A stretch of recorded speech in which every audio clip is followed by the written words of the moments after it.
Nigeria is ranked 127th in the list of economic competency. It's a drop of about 6 places from the 2009 ranking.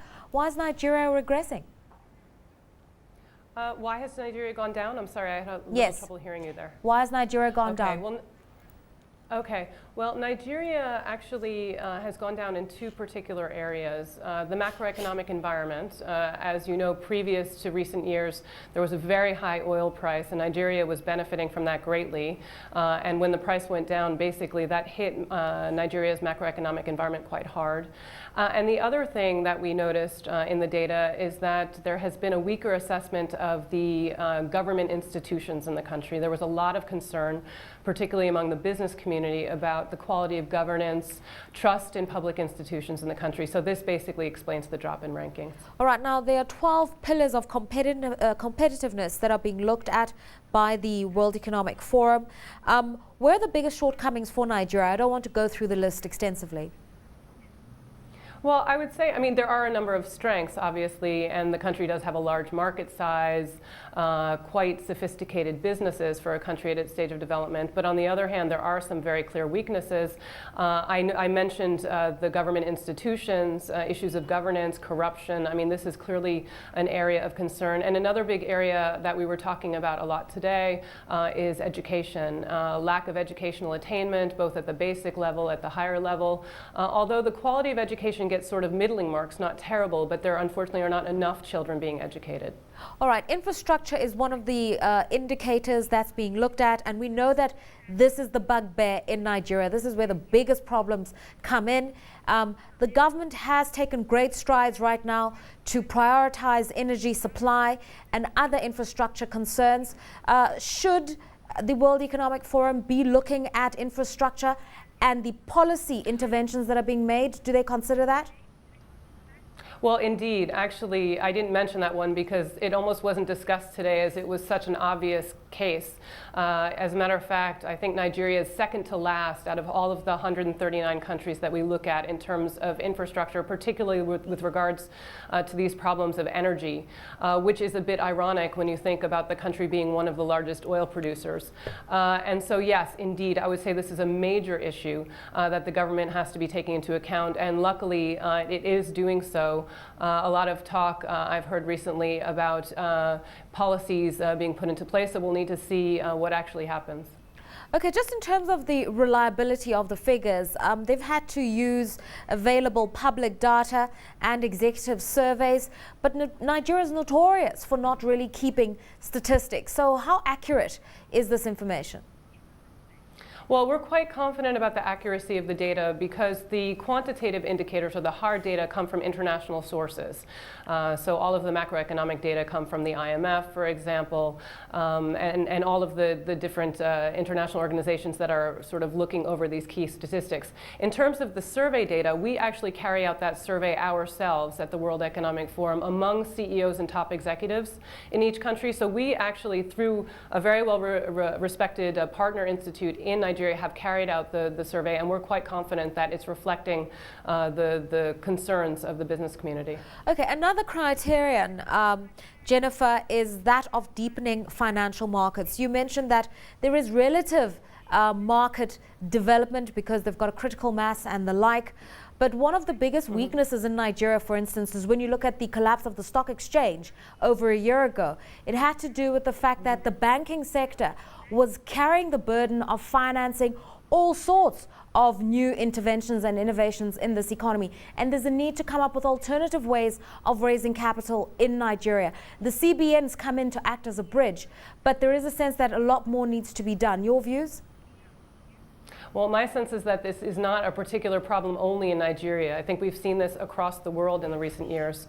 And certainly in Nigeria, particularly given the need for business development and diversification in the country, the need for infrastructure development and all of these things, I think it's quite clear that they're going to have to look for alternative investment opportunities. And in terms of business regulations, we've just been talking here about starting businesses and whether or not SMEs can get a lift. In Nigeria, SMEs are also drivers of the economy. What are your views? Oh, well, clearly, I think we've seen around the world, quite often it's actually the medium-sized enterprises that are driving growth.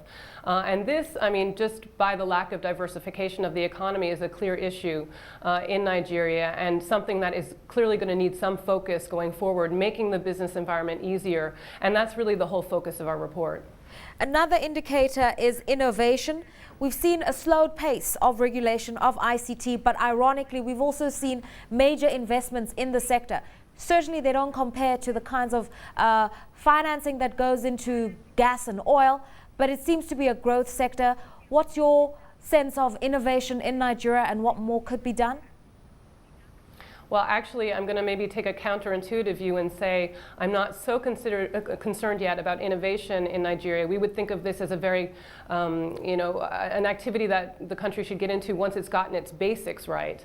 And so I would say actually they should focus on improving the educational system, right. Getting, basically adopting basic technologies, even allowing internet access throughout schools, rather than worrying about, innovation, specifically innovation, right. which is something that countries that are in more advanced economies need to think about. Okay, talking about these human development indicators then, the government could argue that they've prioritized meeting Millennium Development Goal challenges. That particular project is happening in the office of the president, for instance. They've got a while to go in terms of meeting all 8 challenges, but certainly it's an issue that's on the agenda. Well, it does seem that this is an issue that's on the agenda, and my sense, because at the meeting that we had today, there was both business and government. A number of times the Millennium Development Goals were sort of raised, and my only concern there is that I think the bar should be held higher than just meeting the Millennium Development Goals, given the incredible opportunities afforded by, the revenues from oil, et cetera. I think that Nigeria should be pushing to move even faster than would be required by the MDGs. All right, I'm just going to ask Andrew to comment here. Nigeria is expected to grow over 7.7% this year. They've got everything going for them: a growing middle class, a critical mass, great reserves in terms of oil and gas. So they've got a lot to build on, but we've got some of these shortcomings. What could they do better? Sure. Well, I think their situation is very similar to ours on the education and the long-term side of things, the amount of money that gets committed to it and the outcomes that they see from it. And unfortunately, that's legacy issue stuff, because the effect isn't felt now. The effect is felt in 5 and 10 and 15 years' time, right, when you need the sustainability of that 7% that you're seeing on an annual basis to come through. And that's exactly the same issue that South Africa is dealing with and grappling with at the moment. What do we do when 2 of the largest economies in Sub-Saharan Africa are facing these huge social impediments? Yeah, I stand to be corrected on the Nigerian side, but if you look at South Africa, the saddest part about it is we are in the top third of spenders on educational educational activities, right, and we sit at about, I think it's 137 of 139 countries, right, in terms of educational outcomes. It's an efficiency thing. It's got to do with making the money that's being spent actually, right, work, and making less leak out of, right, the system, and I think that's an African phenomenon. Jennifer, just your comments on this one. Finally, South Africa, we're throwing a lot of money at problems, but we're not getting qualitative results. Is that also the issue in Nigeria? What could they be doing better in terms of making the system more efficient, in terms of providing healthcare, education, and then ultimately transforming the economy? Well, honestly, one of the main outcomes today, and something that I think is very important in all countries looking to improve their prospects, is to really find a way to create a platform for dialogue between business and government on the ways to improve things, because government can't do it on its own, and actually it doesn't always know what needs to be done. Business obviously can't do it on its own, but only working together can they do that. And one of the things we proposed today, and that I'm hoping will come out, is the creation of a National Competitiveness Council in Nigeria, which will actually work together, government and business, in looking at all of these key issues and what can really be done and driving the process forward. And perhaps that's something that South Africa could also look into.